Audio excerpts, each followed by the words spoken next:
Well, I thought we walked away with a lot of positives. Still a lot of areas we need to improve upon, but defensively, I felt like we answered some questions that we needed to answer. I think some of the position moves we made definitely paid off and were critical.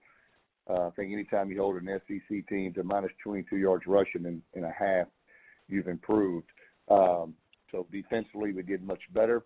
Offensively, we had a pretty good first half. Jordan was 20 out of 27 passing in the first half.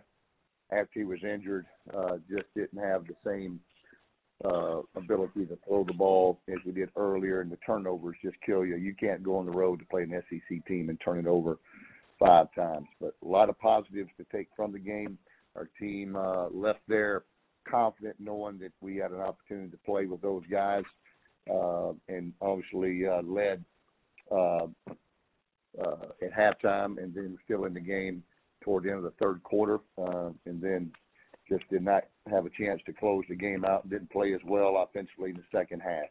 Give Texas A&M credit for making some good adjustments. So big game versus Monroe this week. Got a lot of respect for Coach Viator and his staff.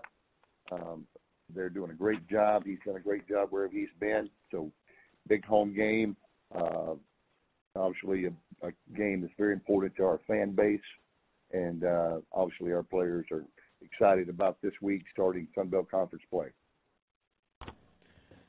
Coach, what have you seen from the Warhawks on film as you prepare for this upcoming game? Well, as always, they play awfully hard. They've got 2 quarterbacks they used in this last game, and so I'm anxious to sort of see what direction they're going to go quarterback-wise.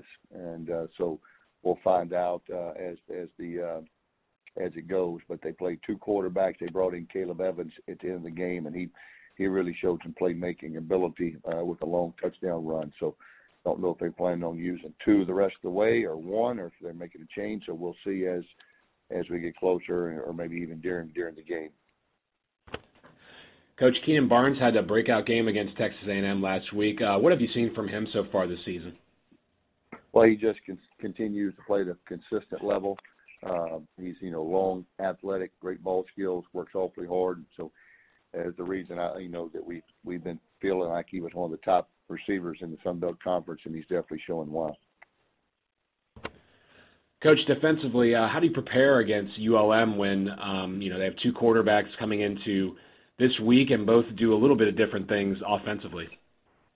Yeah, one's a runner, one's a little more of a thrower, but they're both are really good quarterbacks. Garrett Smith, I think, is a very good quarterback too, and so it'll be interesting to see which direction they go or what their plan is going to be. But they've got 2 good quarterbacks, and they had opportunities to beat Southern Miss, and so they're very well coached, very disciplined. So it'll be a challenge.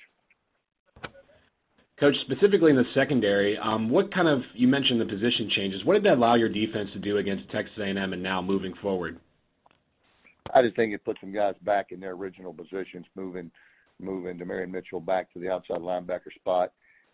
We got way more production out of him, 9 tackles, a couple pass breakups.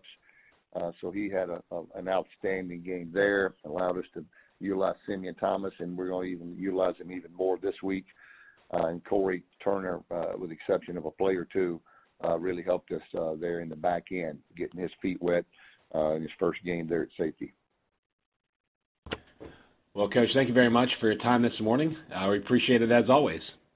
Thanks a lot. Have a great day. All right, thanks. You too.